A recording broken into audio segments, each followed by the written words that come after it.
Good morning. What day is today? It's a day that ends in Y. That's what day it is. It's Monday. I hope people enjoyed the best they could this different weekend, this different Easter celebration for those who celebrated Easter and Passover. Everybody knows who's here. Doctors to my right, Dr. Jim Malatras, Dr. Howard Zucker to my left, Secretary to the Governor Melissa DeRosa, and Budget Director Robert Mejica. Let's give you some facts, plain truth facts. Here's the good news. The curve continues to flatten. We talked all along, quote unquote, the experts said that there were two possibilities. You could have a high point and then an immediate drop off, or you could have a plateau. It appears that we have a plateau. It's flattening. It's the flattening of the curve. The increases slow down. It flattens out for a period of time. Nobody knows how long because nobody's been here before. But if you look at the number of total admissions, 18,000, 18,000, 18,000, 18,000, that's definitely a flattening. That is good news. Still going up a little bit, by the way. Go back a second. Still going up a little bit, but a basic flattening as opposed to increasing gaps. The total number of hospitalizations, net, down, a little bit up, a little bit down, but overall just follow the line. Don't get caught up in the day-to-day. As we say, the 3-day rolling average, which is more accurate than any one day, is down again. The net change in ICU admissions is down. Again, I discount this ICU admissions because the old demarcation of an ICU bed in a hospital and a regular bed in a hospital is gone. Almost every bed is basically an ICU bed.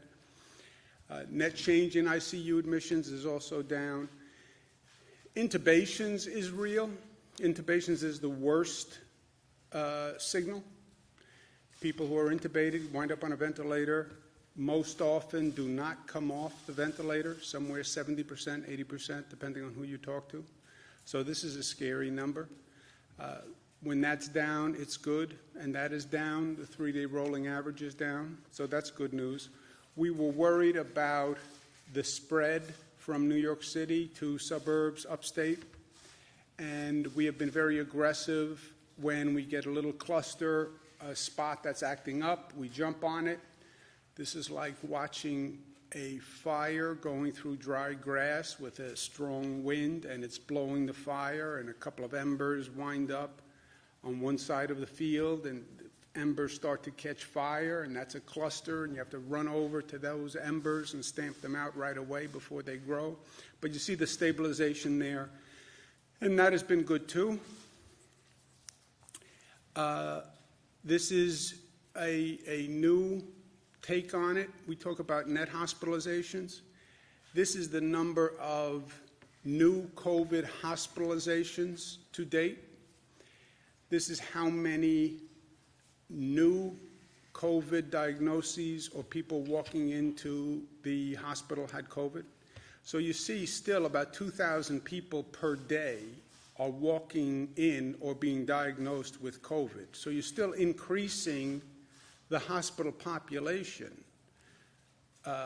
initially by 2,000 people who are testing positive for COVID, but on the other side of the healthcare system, people are being discharged on the other end. So the net is what we talk about because we've always been worried about lack of capacity in the hospital system where you pour the water into the glass and the glass overfills, where the hospital system just can't handle the number of people coming in. And that's why we've been studying the net. But this says, take a deep breath. You still have 2,000 people per day who are coming into the hospital system. And the terrible news is as terrible as it gets, and the worst news I've had to deliver to the people of this state as Governor of New York, and the worst news I've had to live with on a personal level. Number of deaths is 671. Not as bad as it has been in the past, but basically flat, and basically flat at a horrific level of pain and grief and sorrow. This is 671 people who passed away on Easter Sunday. For me, I'm Catholic. Easter Sunday is the high holy day in many ways, and one of the high holy days. And to have this happen over this weekend is really, really especially tragic. And they are all in our thoughts and prayers. That raises the death total to 10,056. Again, for perspective, 2,700 lives were lost in 9/11, and 9/11 changed every New Yorker who was in a position to appreciate on that day what happened. And the number of lives lost was horrific after 9/11, and the grief was horrific. And we are at 10,000 deaths.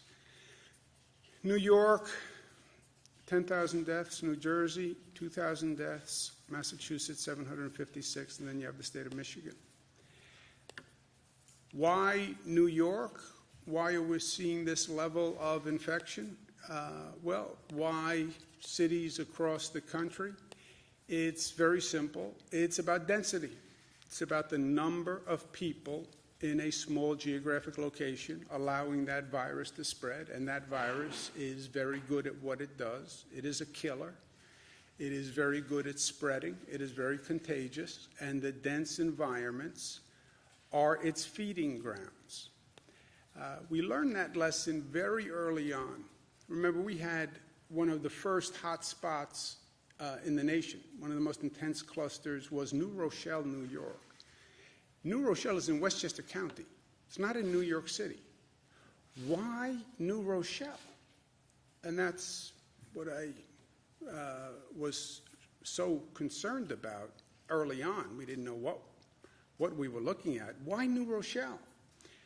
Because in New Rochelle, one person or two people who were infected were in dense gatherings with hundreds of people, and it spread like wildfire. So it's not just a dense city or a dense community.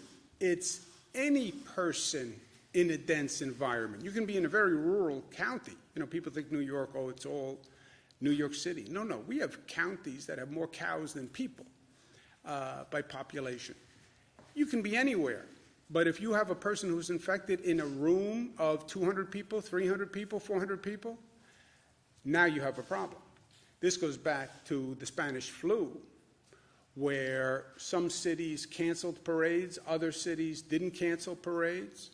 We went through these numbers when we had the decision on the St. Patrick's Day parade, which Bernadette still will not forgive me for. But you can have a parade in a relatively small city, but you bring people together, and this virus has a feeding frenzy. Where do we go from here? Question of reopening, which everyone wants to do, and everybody wants to do yesterday. I am at the top of that list. We have to understand on the reopening, as much as we have this emotion, we want it to happen, and we want it to happen now, and we can't take this anymore, and everyone feels the same. It is a delicate balance. Remember what we have to do on reopening. And remember, it has never been done before. None of this has been done before. So anyone who says to you, oh, I know what we should do, I know. Yeah, you don't know because nobody knows. And that's the one thing that we have learned over and over again. And this place has never done this before. Also, you look around the world, you see warning signs from countries who have opened. And my point is to our team, I want to learn from those other countries, frankly. And I want to make sure we know from our studying and assessment of what's going on in other countries that what worked, what didn't work, and let's learn from those lessons. And you can now go back and look at Wuhan province and look at Italy and look at South Korea and see what they did and see what worked and what didn't work. So let's learn. So we'll listen to the experts, we'll follow the data. But remember, this is a delicate balance. What are we doing on reopening? We are easing isolation. We want to increase economic activity. That will happen essentially through a recalibration of what are essential workers. Remember, we never turned off the economy, right? The economy is still functioning. You can get in your car, you can get gasoline, you can go to the grocery store, you can shop. You can get on a bus. The economy is functioning. We never turned it off. We turned it way, way down, and it's just the essential services that have been operating, but the essential services have all been operating. What you will be doing, in essence, on the reopening is recalibrating what is essential, right? You'll start to open that valve on the economic activity, and you'll turn that valve very slowly, reopening the economy, more essential workers. Do it carefully, do it slowly, and do it intelligently. More testing and more precautions at the same time that you're opening that valve. More testing so you have more information about who should be coming in, etc. More precautions because you know that works as you're calibrating and opening the valve. And while you're opening that valve, watch the meter. What's the meter? The meter is the infection rate. The meter is those daily hospitalization rates. And there is a cause and effect. You have density, you have more people infecting other people, you will see it within a matter of days in that hospitalization rate. So yes, open the valve slowly, advised by experts. Keep your eye on the meter. The meter is the infection rate. And watch that infection rate. And if you see that infection rate start ticking up, which would be undermining everything we have accomplished thus far, then you know you've opened the valve too fast. That is the delicate balance that we have to work through. And that is what has never been done before. And nobody can tell you today, I know how to do that, because it just hasn't happened. So what do? First, we come up with a reopening plan. I'm not interested in political opinions. I'm interested in what the experts say about this. To the best they can tell you. But you have public health experts. They can study South Korea. They can study China. They can study all the data that we have. You have economic experts that can help you decide what is the next notch of essential workers that can actually start the economy back up and have a consequential change. But that is a real plan, and that has to be developed, and that has to be smart. The wider the geographic area for that plan, the better, because this virus doesn't understand governmental boundaries. Well, I'm Westchester County, so you virus have to stop before entering here and follow my rules. No. The virus follows its own boundaries and its own guidelines, and it doesn't have any. The geographic area that is an economic area, a workforce area, a transportation area, that's the relevant area that we have to be looking at. You have to coordinate all these systems. You can't start one system without starting the other systems. You can't start the economic system without starting the transportation system. And if you can't run the transportation system, then you can't reopen the economy. It just doesn't happen. You have to coordinate the schools with the transportation, with the economic system.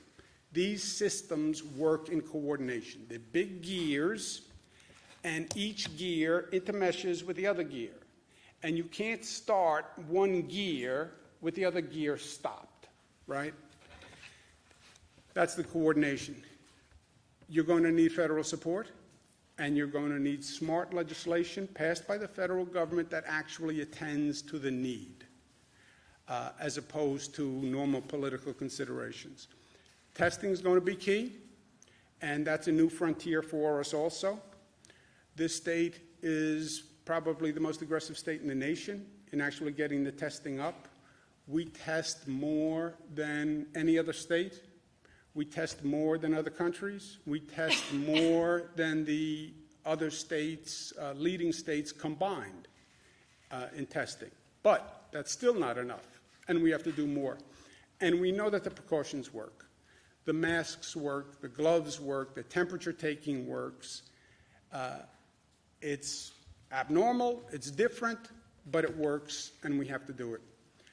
And while we're doing this, we have to remember to stay the course and not jeopardize what we have achieved. And we have achieved much. This afternoon, I'll be joined by other governors. We've been talking to other states, Connecticut, New Jersey, Pennsylvania, Delaware, Rhode Island, for the past couple of days about coming up with, how do we come up with a reopening plan? And can we work together on a reopening plan? And we'll be having an announcement this afternoon with other governors about just that, the reopening plan. And as I said, the optimum is to have as coordinated a regional plan as you can.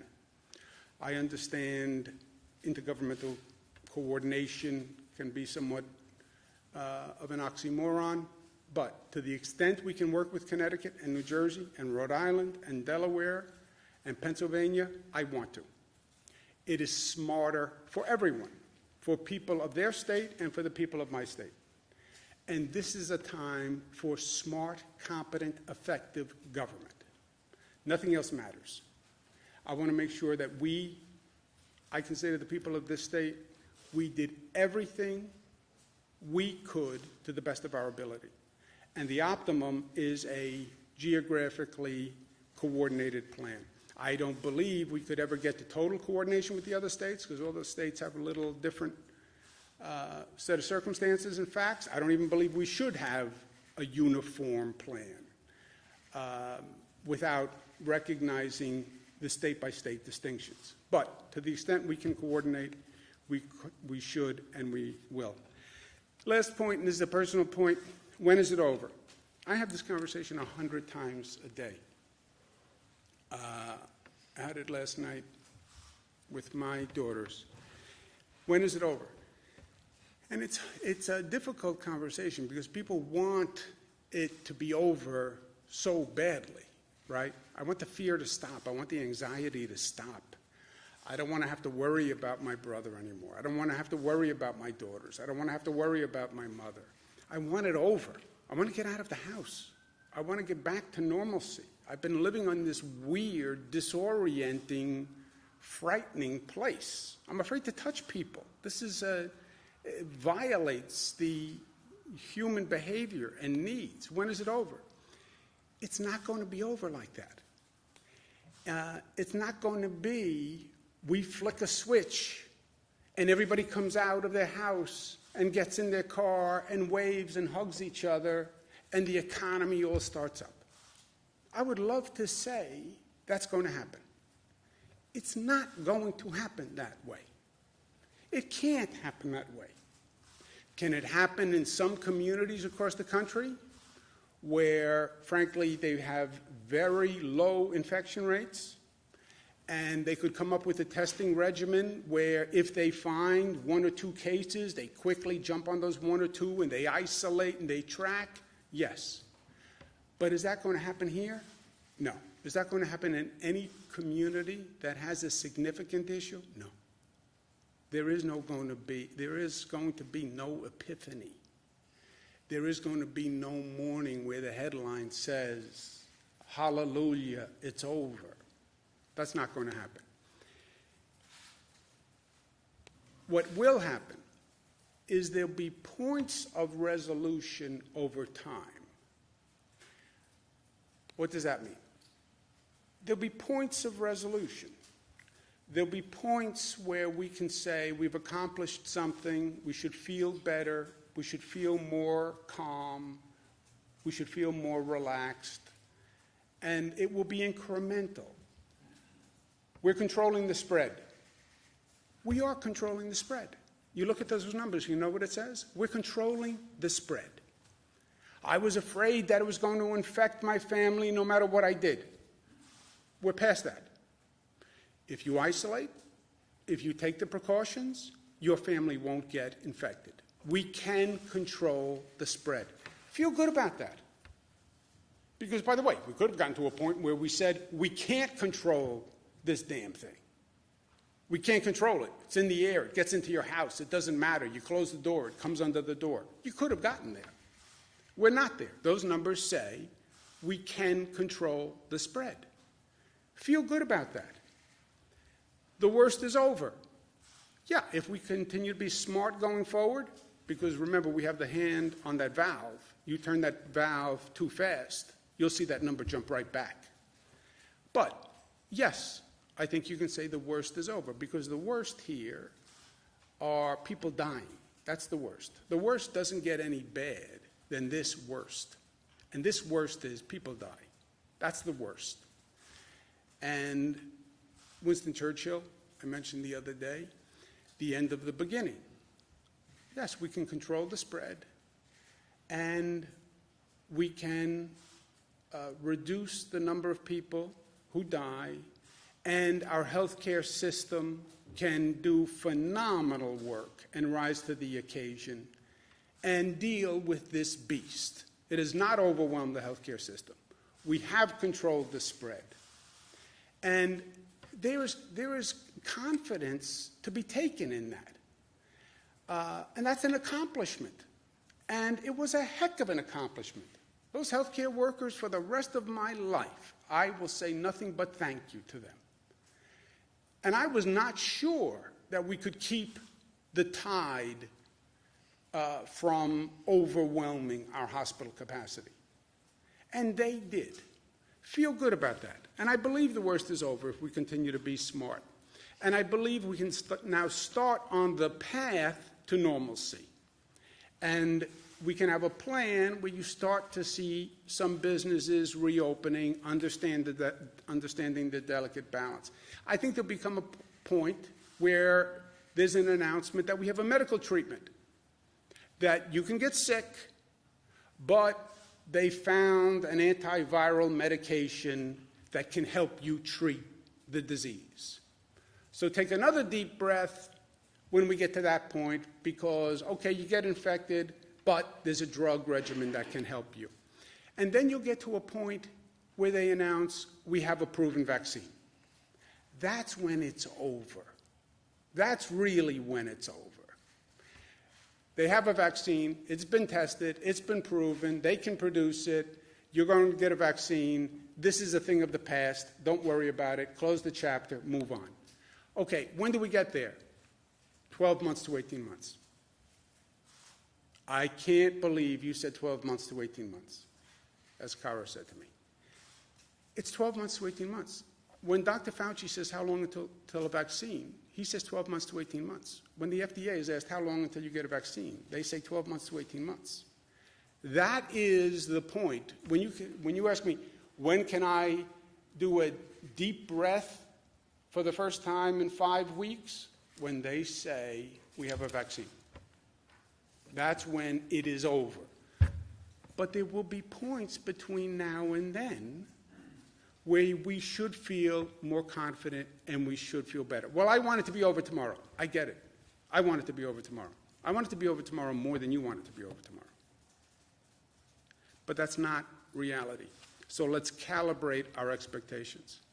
And in the meantime, stay the course, because we have accomplished a lot through heroic efforts of healthcare workers, police officers, transportation workers who showed up to drive those trains and buses every day.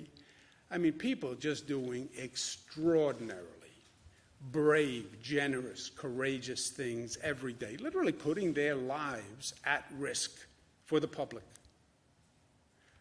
And we have flattened that curve by people's actions. which, remember, is why those projection models were all wrong. The projection models were high. They weren't wrong. It's a bad word. What they were saying is this is where the infection will go if unabated. What's the question mark on whether or not you can abate it? Can you put forth a government policy? But more, will people listen to the government policy? You have 19 million people in New York. I could stand up here all day long and say, you must social distance, you must stay home. If New Yorkers don't believe it, if Americans don't believe it, if they question their government, if I don't have credibility, why do I stand here and go through all the facts? I'm not asking any New Yorker to take my word for anything. I'm not asking any American, take my word for it. Here are the facts. I'll give you the facts. The good facts, the bad facts, the ugly facts, you get all the facts. You tell me what you decide. They decided on the facts that they would comply. And they've done things I would have never dreamed that they would do. And they've actually made significant progress. Do not reverse the progress that we have made in our zeal to reopen and get back to normal. That's going to be the challenge going forward. But we'll do it because we are New York tough, and tough is not just tough. We know what tough is, but tough is also smart, and tough is also united, and tough is also disciplined. And tough, most importantly, is loving. Well, that sounds counterintuitive. They sound repugnant. No. Toughest people are strong enough to say love. The toughest people, and that's New Yorkers. Questions? So what would have to happen for New York City schools to reopen? What would have to happen first? Swabs to do tests. Is that something happening elsewhere in the state? Is there anything the state can help with? We, on a daily basis, you're talking about medical equipment for hospitals? Swabs, yes. The hospital officials say they're in danger of running out of swabs. Yeah. I'll ask the Commissioner and Jim to comment specifically. But just so you know how this works, on a daily basis, every hospital does an inventory that they send to us that says what they have and what they need.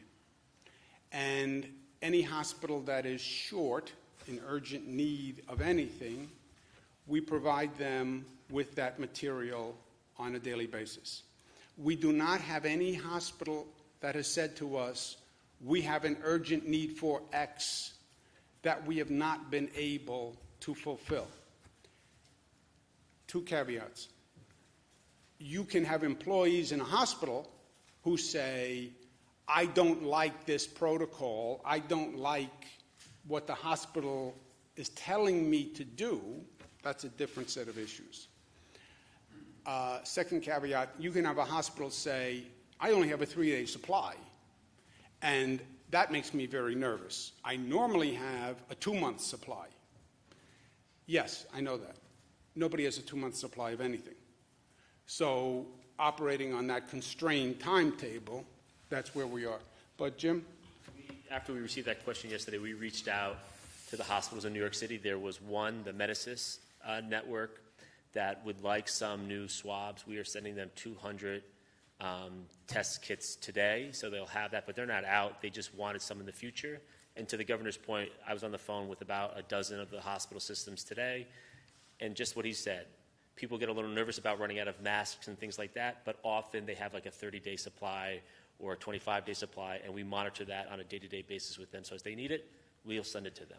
And do you learn anything about why frontline healthcare workers are saying that they're being asked to ration PPE? Is that sort of along with the first caveat?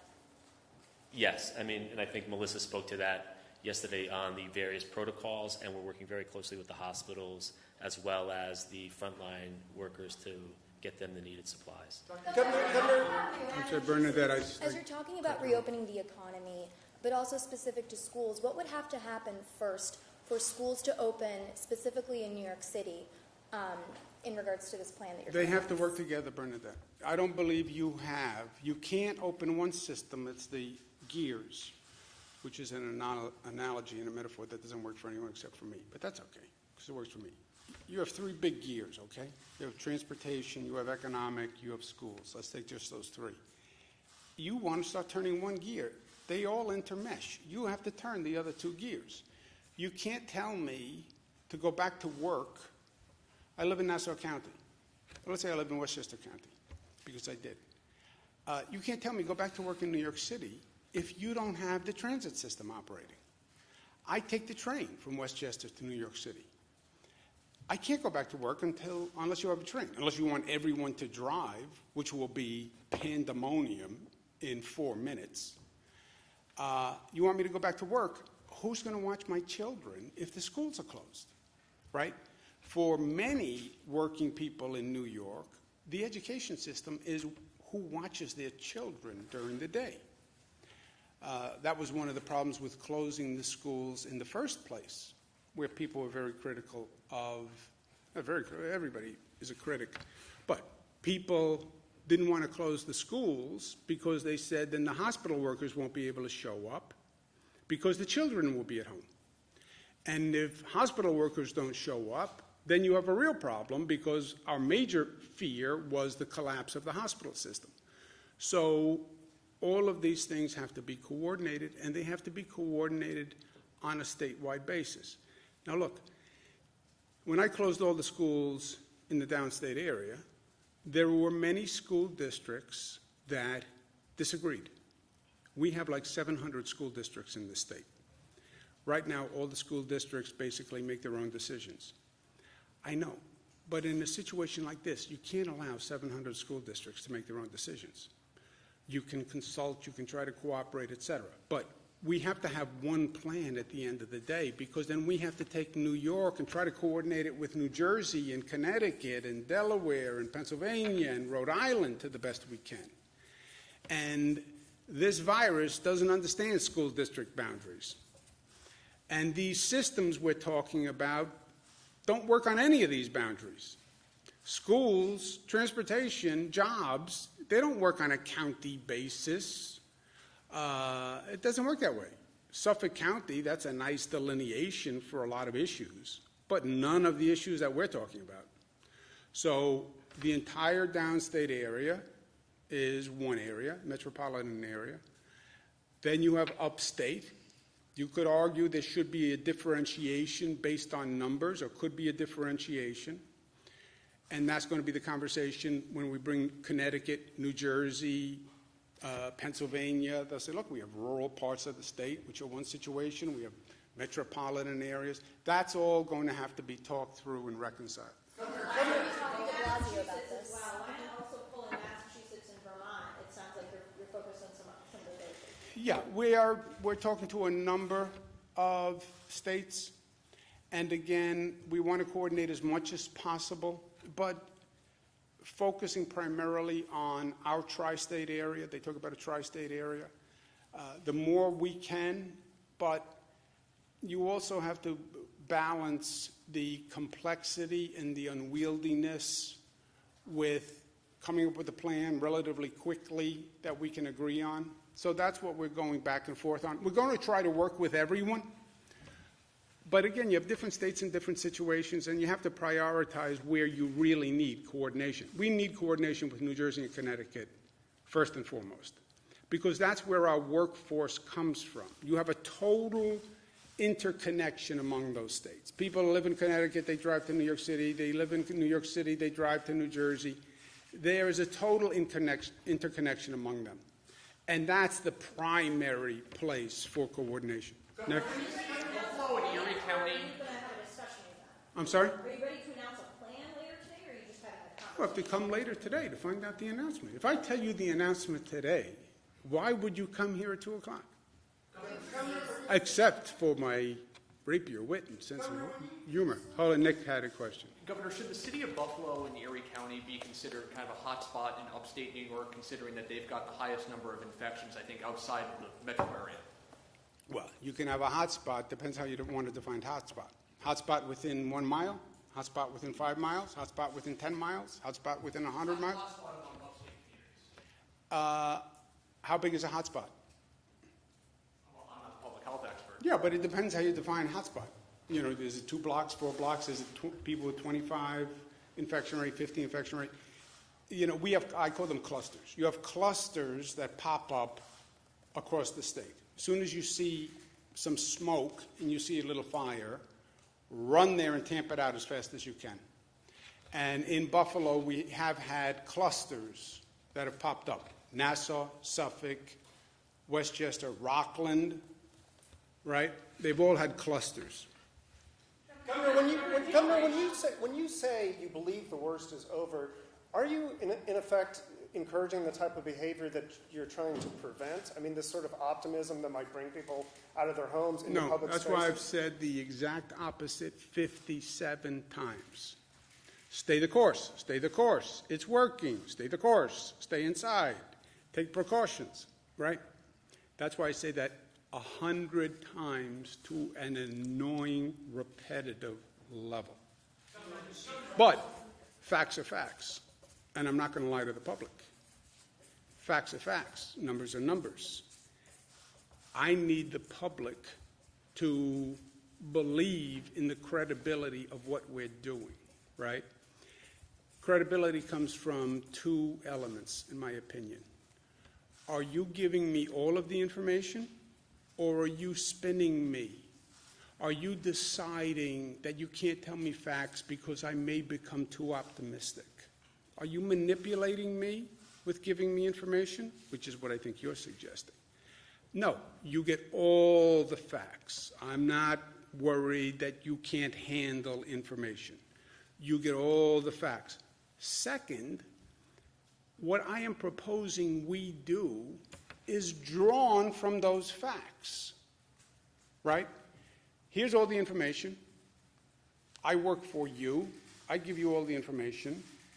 No spin, no gloss, no sugar, no glazing. Here are the facts. I'm not worried that you can't handle the facts. You're going to get depressed. You're going to get optimistic. You're irrational. Here are all the facts. Second component, here's what I propose based on those facts. And I think it's the intelligent response to those facts. I hope you agree with me that it is the intelligent response and you follow the proposal, because I need you to follow the proposal because it's all about you. If you, the public, if the people don't decide to do social distancing, nothing works. If the people don't decide to stay home, nothing works. I could never mandate 19 million people, you must stay in your house. And if they say, as New Yorkers can say, I think you're being overly dramatic, or you're too political, or you don't know what you're talking about, what do I do when 19 million people defy the order? Go out and arrest 19 million people? They have to believe it. So they get all the facts. I'm not going to shape the information they get. Here are all the numbers. But, and here's my policy based on the numbers. And here's what I suggest, and I hope you think it is not only credible, but competent and smart. And I hope you accept it. It's the best I can do. Joseph? All those numbers that we have, the amount of people hospitalized are at a record high, the amount of people in the ICU are at a record high. We just crossed over into 10,000 deaths in New York. What makes you feel so confident that the worst is over? I'm not confident that the worst is over. I said, if you look at the numbers, 18,000, 18,000, 18,000, 18,000, 18,000, the numbers suggest a plateauing, slight increase, but a plateauing, which is what the experts have talked about. That's what the numbers say. I also say, whatever those numbers say is a direct result of what we do. I've said, if we do something stupid, you will see those numbers go right back up tomorrow. Period. The worst can be over, and it is over, unless we do something reckless. And you can turn those numbers on 2 or 3 days of reckless behavior. It's like being on a diet, right? You get on the scale every morning. I lost 5 pounds. I lost 5 pounds. I've lost 5 pounds. Oh, you're declaring that you have lost 5 pounds forever. No. I lose self-discipline today, and I go home, and I eat like a horse, and I'll get on that scale. It's going to give me a different number tomorrow. It is directly a result of what you do today. The number is down because we brought the number down. God did not do that. Fate did not do that. Destiny did not do that. A lot of pain and suffering did that. And that's why we lost 5 pounds. Because we went out every day and we exercised and we burned more calories than we ate. That's how it works. It's math. And if you don't continue to do that, you're going to see that number go back up. And that will be a tragedy if that number goes back up. Obviously, we've gotten to a point where the hospital repeatedly declined to provide a list or the number of cases at each nursing home in New York State, citing patient confidentiality. Can you explain how it is a breach of patient confidentiality, just to release the total number of cases at each facility? John, I don't know the details of the healthcare privacy law, but I know the healthcare privacy law is very expansive, and health officials are always very protective of patient health. But I don't know the law well enough to answer you, but I can get you an answer today. I can have the healthcare council. Zucker certainly does. I mean, HIPAA generally prevents the release of personally identifiable information. How is it personally identifiable just to release top-line numbers at each facility? Okay, but just so we're clear, Commissioner Zucker is a doctor, and I respect doctors. I love doctors. My sister's a doctor, but he's not a lawyer. Go ahead. Let me hear your legal opinion, medical doctor. I'm interested. What do you think? Do you know? I think I understand the HIPAA law. I think the issue here, as I mentioned previously, this is their home. These nursing homes are their home, and we want to make sure we protect their privacy in that sense as well. It's not just an issue of sort of saying that there's a HIPAA law. It's that there's nowhere they're going to go, and we don't want to put information out about that. No, John. A legal rationale? It's more of a moral? No, it's a law. It's a law. But we'll get you the legal. We'll get you the law on the matter. But the law is also tied to the spirit of the law and ethics, right? You don't want to invade people's privacy. We give you everything I have that doesn't invade someone's personal privacy. Otherwise, there's no secret to number of deaths in nursing homes, right? If to the extent you can release it without invading people's privacy, release it. So are you having a plateau for hospitalizations? I have some questions for you about upstate New York. You touched on this earlier. Upstate we don't have the density and we haven't seen the cases like downstate. Would you consider starting the reopening upstate to see how it goes? We're going to talk to the other states. As I said, whatever we do, we're going to do in combination to the extent possible with the other states, and we'll talk about that at 2 o'clock. Could I see a distinction in places that have different caseloads? Yes. Right? You have your hand on the valve. You're watching the meter. You're turning the valve. You're opening the valve a little bit, and then you're watching the meter. The meter is the infection rates. Will the meter respond differently in a rural county than it will in a dense urban county? Yes. How do you calibrate that into a reopening plan? That's what we have to think through. Another thing is we've had countless people contact us about unemployment. How is the new platform working, and how long is it taking for people to get their checks? The new platform is working much, much better. Amen. The Department of Labor website basically crashed when it was overwhelmed by the number of callers for unemployment. Unbelievably, we had 1,000 people working on the website, handling the calls. 1,000 people could not handle the input, which is just phenomenal. But we changed the system, we changed the website, and Melissa can speak to that. The new platform got up and running on Friday. We've gotten a lot of positive feedback. It's much more streamlined. I think it went from 150 questions down to 20 questions. And as of about an hour ago, before we walked into this briefing, the latest numbers I got from DOL was 200,000 calls were made between Friday morning and last night. They're on the phones again this morning. I can't give you an exact answer on when the checks go out. I can get that to you. I think as soon as the application process is done and you're accepted, they go. But I want to give you something more specific than that so we can get back to you after this. And just calls made? So 200,000 calls were made. Not everyone answers the phone. And by the way, for the public who's listening right now, if a call comes up and you're on that list and it's private, answer it, please, because that is the Department of Labor calling to finish your process. So when I say 200,000 calls were made, 200 attempts were made, and then there's obviously, it's a percentage of that where they've actually connected. The calls where they've connected, they do close out the applications. And from what I've heard, that's been very successful. I can get you the completed number after this. There's one more question. Next. Governor, are you worried that President Trump is going to fire Dr. Fauci? Oh, I would be. Look, I think Dr. Fauci is great. I think Americans trust him. He's been very helpful to me as governor. I've called him numerous times. He's very good at getting back. And again, as you're walking through these uncharted waters and you're trying to feel your way and sense what the bottom is like, I think he's been extraordinary.